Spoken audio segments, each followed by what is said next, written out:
Shalom à toi bien-aimé, que la paix de notre Seigneur et Sauveur Jésus-Christ soit ton partage.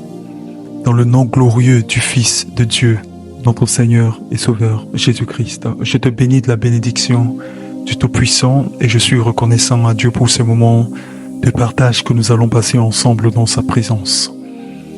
Le Saint-Esprit me conduit à te parler aujourd'hui de ce thème que j'intitule « Le Dieu de la dernière minute ».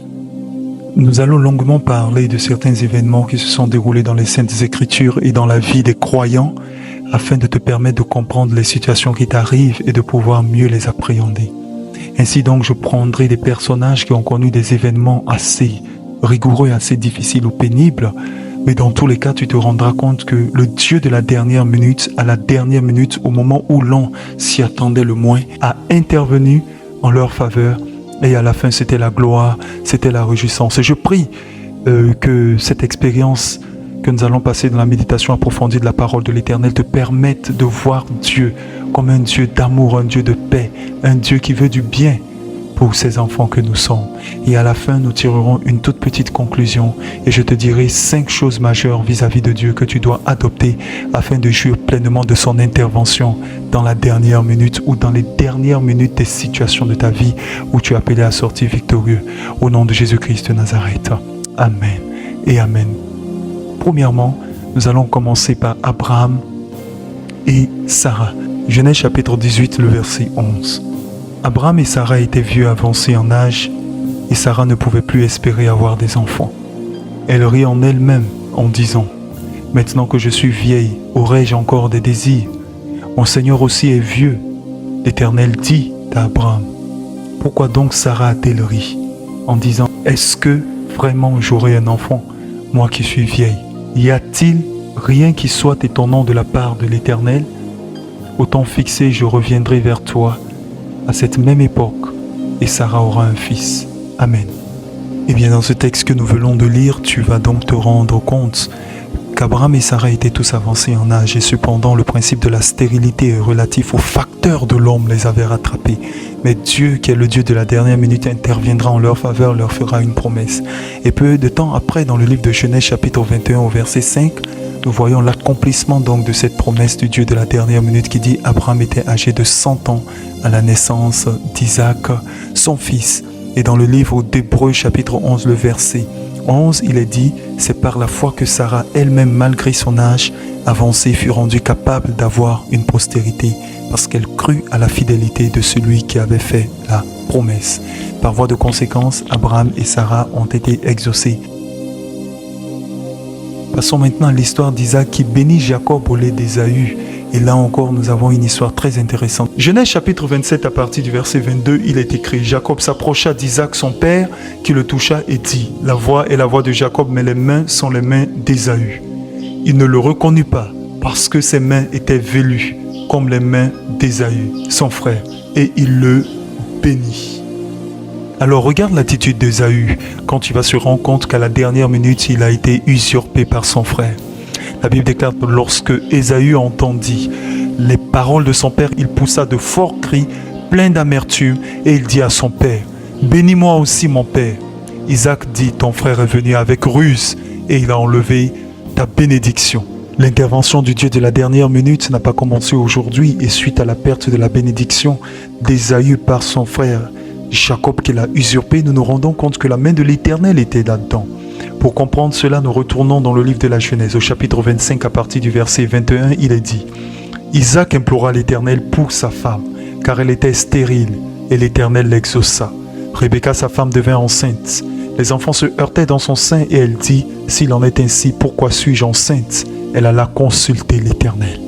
Et l'Éternel lui dit « 2 nations sont dans ton ventre, et 2 peuples se sépareront au sortir de tes entrailles. Un de ces peuples sera plus fort que l'autre, et le plus grand sera assujetti au plus petit. » Mais un peu plus loin, l'Éternel va déclarer ceci. Dans le livre de Romains, au chapitre 9, le verset 12, il est écrit « Il fut dit à Rebecca, l'aîné sera assujetti au plus jeune. Selon qu'il est écrit, j'ai aimé Jacob et j'ai haï Ésaü. » Alors tu te rends compte que là encore, il y a eu l'intervention du Dieu de la dernière minute. En ce qui concerne le cas de Moïse, il est écrit dans Exode chapitre 2, le verset 1er, un homme de la maison de Lévi avait pris pour femme une fille de Lévi. Cette femme devait être enceinte et enfanta un fils. Elle vit qu'il était beau et elle le cacha pendant 3 mois. Ne pouvant plus le cacher, elle prit une caisse de jonc qu'elle enduisit de bitume et de pois. Elle émit l'enfant et le déposa parmi les roseaux sur le bord du fleuve. La sœur de l'enfant se tint à quelque distance pour savoir ce qui lui arriverait. La fille de Pharaon descendit au fleuve pour se baigner, et ses compagnes se promenèrent le long du fleuve. Elle aperçut la caisse au milieu des roseaux, et elle envoya sa servante pour la prendre. Elle l'ouvrit et vit l'enfant, c'était un petit garçon qui pleurait. Elle en eut pitié et elle dit, c'est un enfant des Hébreux. Alors la sœur de l'enfant dit à la fille de Pharaon, veux-tu que j'aille te chercher une nourrice parmi les femmes des Hébreux pour allaiter cet enfant? Va, lui répondit la fille de Pharaon, et la jeune fille alla chercher la mère de l'enfant. Ici, nous nous rendons compte de combien de fois c'était merveilleux et l'Éternel a intervenu à la dernière minute, car Moïse aurait pu se faire dévorer par les crocodiles et tous les animaux qui étaient là, mais Dieu a intervenu en sa faveur à la dernière minute.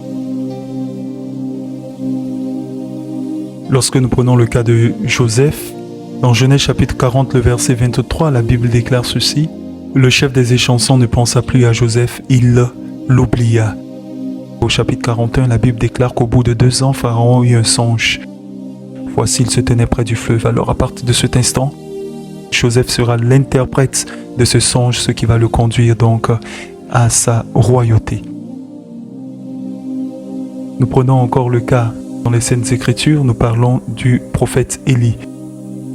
Dans 2 Rois chapitre 1, à partir du verset 11, il est écrit « Achazia envoya de nouveau vers lui un autre chef de 50 avec 50 hommes. Ce chef prit la parole et dit à Élie, « Homme de Dieu, ainsi a dit le roi, à toi de descendre. » Élie leur répondit, « Si je suis un homme de Dieu, que le feu descende du ciel et te consume, toi et tes 50 hommes. » Et le feu de Dieu descendit du ciel et le consuma, lui et ses 50 hommes. Là, nous voyons également l'intervention du Dieu Tout-Puissant. Nous prenons un autre cas, Daniel chapitre 6, le verset 19. Le roi se leva au point du jour, avec l'aurore, et il alla précipitamment à la fosse aux lions. En s'approchant de la fosse, il appela Daniel d'une voix triste. Le roi prit la parole et dit à Daniel, « Daniel, serviteur du Dieu vivant, ton Dieu que tu sers avec persévérance, a-t-il pu te délivrer des lions ?» Et Daniel dit au roi, « Roi, vis éternellement. Mon Dieu a envoyé son ange et fermé la gueule des lions qui ne m'ont fait aucun mal parce que j'ai été trouvé innocent devant lui et devant toi non plus, ô roi. Je n'ai rien fait de mauvais. » Alors le roi fut très joyeux et il ordonna qu'on fît sortir Daniel de la fosse. Revoyons le cas de Shadrach, Meshach et d'Abednego. Dans Daniel chapitre 3, le verset 22, il est écrit, comme l'ordre du roi était sévère et que la fournaise était extraordinairement chauffée, la flamme tua les hommes qui y avaient jeté Shadrach, Meshach et Abednego. Et ces 3 hommes, Shadrach, Meshach et Abednego, tombèrent liés au milieu de la fournaise ardente. Alors le roi Nebuchadnezzar fut effrayé et se leva précipitamment. Il prit la parole et dit à ses conseillers, « N'avons-nous pas jeté au milieu du feu 3 hommes liés ?» Il répondit au roi, « Certainement, ô roi. » Il reprit et dit, « Eh bien, je vois 4 hommes sans lien qui marchent au milieu du feu et qui n'ont point de mal. » Et la figure du 4e ressemble à celle d'un fils des dieux. Ensuite, Nebuchadnezzar s'approcha de l'entrée de la fournaise ardente et prenant la parole, il dit, « Shadrach, Meshach et Abednego, serviteurs du Dieu suprême, sortez et venez. » Et Shadrach, Meshach et Abednego sortirent du milieu du feu. Les satrapes, les intendants, les gouverneurs et les conseillers du roi s'assemblèrent et virent que le feu n'avait eu aucun pouvoir sur le corps de ces hommes, que les cheveux de leur tête n'avaient pas été brûlés, que leur caleçon n'était point endommagé et que l'odeur du feu ne les avait point atteints. Nebuchadnezzar prit la parole et dit, « Béni soit le Dieu de Shadrach, de Meshach et d'Abednego, lequel a envoyé son ange et délivré ses serviteurs qui ont eu confiance en lui et qui ont violé l'ordre du roi et livré leur corps plutôt que de servir et d'adorer aucun autre Dieu que leur Dieu. »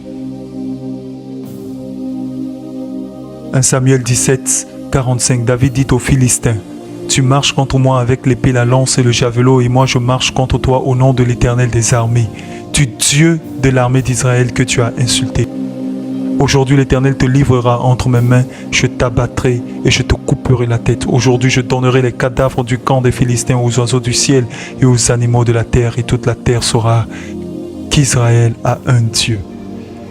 Il courut, s'arrêta près du Philistin, se saisit de son épée, qu'il tira du fourreau, le tua et lui coupa la tête. Lorsque nous étudions le cas d'Esther avec Mardoché, nous sommes dans le livre d'Esther chapitre 4. À partir du verset 15, Esther envoya dire à Mardoché, « Va, rassemble tous les Juifs qui se trouvent à Suse et jeûnez pour moi sans manger ni boire pendant 3 jours, ni la nuit ni le jour. Moi aussi je jeûnerai de même avec mes servantes. Puis j'entrerai chez le roi, malgré la loi, et si je dois périr, je périrai. » Mardoché s'en alla et fit tout ce que Esther lui avait ordonné. Dans chaque province et dans chaque ville, partout où arrivait l'ordre du roi et son édit, il y eut parmi les Juifs de la joie et de l'allégresse, des festins et des fêtes. Et beaucoup des gens d'entre les peuples du pays se firent Juifs, car la crainte des Juifs les avait saisis. Nous voyons cette fois-ci le cas de Samson qui était dans une situation assez complexe. La Bible déclare, Juges 16, 27, la maison était remplie d'hommes et de femmes. Tous les princes des Philistins étaient là et il y avait sur le toit environ 3000 personnes, hommes et femmes qui regardaient Samson jouer. Alors Samson invoqua l'Éternel et dit, Seigneur éternel, souviens-toi de moi, je te prie. Ô Dieu, donne-moi de la force seulement cette fois et que d'un seul coup je tire vengeance des Philistins pour mes 2 yeux. Et Samson embrassa les 2 colonnes du milieu sur lesquelles reposait la maison et il s'appuya contre elles. L'une était à sa droite et l'autre à sa gauche. Samson dit que je meurs avec les Philistins. Il se pencha fortement et la maison tomba sur les princes et sur tout le peuple qui était. Ceux qu'il fit périr à sa mort furent plus nombreux que ceux qu'il avait tués pendant sa vie. Ésaïe chapitre 38. À partir du verset 1er, en ce temps-là, Ézéchias fut malade à mort. Le prophète Ésaïe, fils d'Amos, vint auprès de lui et lui dit, ainsi par l'Éternel, donne tes ordres à ta maison, car tu vas mourir et tu ne vivras plus. Ézéchias tourna son visage contre le mur et fit cette prière à l'Éternel. Ô Éternel, souviens-toi que j'ai marché devant ta face avec fidélité et intégrité de cœur, et que j'ai fait ce qui est bien à tes yeux. Et Ézéchias répandit d'abondantes larmes. Puis la parole de l'Éternel fut adressée à Ésaïe en ces mots. Va et dis à Ézéchias, ainsi par l'Éternel, le Dieu de David, ton père. J'ai entendu ta prière, j'ai vu tes larmes, voici j'ajouterai à tes jours 15 années. Je te délivrerai toi et cette ville de la main du roi d'Assyrie, je protégerai cette ville. Et voici de la part de l'Éternel, le signe auquel tu connaîtras que l'Éternel accomplira la parole qu'il a prononcée. Je ferai reculer de 10 degrés en arrière avec le soleil l'ombre des degrés qui est descendu sur le degré d'Achaz. Et le soleil recula de 10 degrés sur les degrés où il était descendu. Voyons donc le roi de Moab qui a sacrifié son fils unique afin d'arrêter une guerre qu'il perdait d'avance face au peuple d'Israël. Comme pour dire que le Dieu de la dernière minute peut toujours agir lorsque les principes, les lois, les préceptes et les règles qu'il a mises en place sont respectés.